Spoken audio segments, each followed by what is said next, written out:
இங்க இந்த சின்ன பையன் அவங்க குட்டி தம்பி அழறான்னு தூக்க போறான். அப்ப அவங்க அம்மா எங்க இருந்து வந்து அந்த சின்ன பையனை கீழே பிடிச்சி தள்ளி விடுறாங்க. ஆனா அவன் அழுதுட்டு அவங்க அம்மா மேல கோவப்படாம அடுத்த நாள் ஒரு பெயிண்டிங் வரைஞ்சிட்டு போய் அவங்க அம்மா கிட்ட காட்டுறான். அவங்க அம்மா அதை பார்த்து பாராட்டாம இது யாருக்கிட்ட இருந்து திருடுன்னு சொல்லி அவனை போட்டு மறுபடியும் அடிக்கிறாங்க. அடுத்த நாள் அந்த ஊர்ல ஒரு பாம் பிளாஸ்ட் ஆகுது. அதனால அந்த ஊர்ல இருக்க சின்ன பசங்க எல்லாம் பக்கத்துல இருக்க ஒரு கிராமத்துக்கு அனுப்புறாங்க. இப்ப அந்த சின்ன பையனை ஒரு வயசானவர் வீட்டுக்கு அனுப்புறாங்க. அந்த வயசானவரும் அவனை சந்தோஷமா வரவேற்கிறாரு.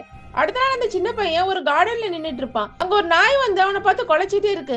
அவன் பயந்து அந்த நாயை அடிக்கலான்னு போறான். அப்ப அங்க பெரியவர் வந்துடுறாரு. அந்த சின்ன பையனை கூட்டிட்டு போய் சுட்டுடுன்னு சொல்லி மிரட்டிட்டு இருக்காரு. அதுக்கு அந்த சின்ன பையன் உடனே பயந்து அங்கேயே மயங்கி விழுந்துடுறான். அந்த பெரியவர் அந்த சின்ன பையனோட பேக்கை செக் பண்ணி பாக்குறாரு. அதுல ஒரு லெட்டரும் ஒரு பெல்ட்டும் இருக்கு. அந்த பையன் ஏதாவது தப்பு பண்ணா பெல்ட்டாலேயே அடிக்க சொல்லி அவங்க அம்மா லெட்டர் எழுதிருப்பாங்க. உடனே அந்த பெரியவர் அந்த பெல்ட் அந்த லெட்டர்லாம் அதுக்குள்ளேயே வச்சுட்டு மறுபடியும் அந்த சின்ன பையன் கிட்ட ரொம்ப நல்லபடியா பழகுறாரு.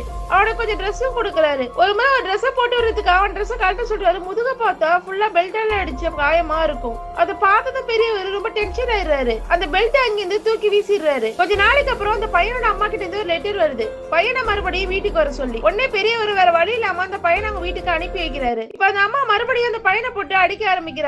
ஆக்சுவலா அந்த அம்மாவுக்கு கொஞ்சம் டிப்ரெஷனால மனநிலை சரியில்லாம இருக்கும். அந்த பெரியவருக்கு இந்த பையனோட கவலையாவே இருக்கும். அதனால ஒரு முறை போய் அந்த பையனை பாத்துட்டு வரலான்னு சொல்லி அவங்க ஊருக்கு வந்து செக் பண்ணலான்னு வராரு. கையில இருக்க குழந்தை இறந்து இருக்கும். அது கூட தெரியாம அந்த சின்ன பையன் வச்சிருந்திருப்பான். அந்த பையனோட அம்மா அந்த இடத்துலயே இருக்க மாட்டாங்க, எங்கேயோ காணா போயிருப்பாங்க. அதுக்கப்புறம் அந்த குழந்தைய அடக்கம் பண்ணிடுறாங்க. அந்த பையனை ஒரு ஹாஸ்பிட்டல்ல சேர்த்து விடுறாங்க. அவன் வாழ்க்கையில் நடந்த விஷயத்தான் நினைச்சு திடீர்னு அவன் பயந்து அலற ஆரம்பிக்கிறான்.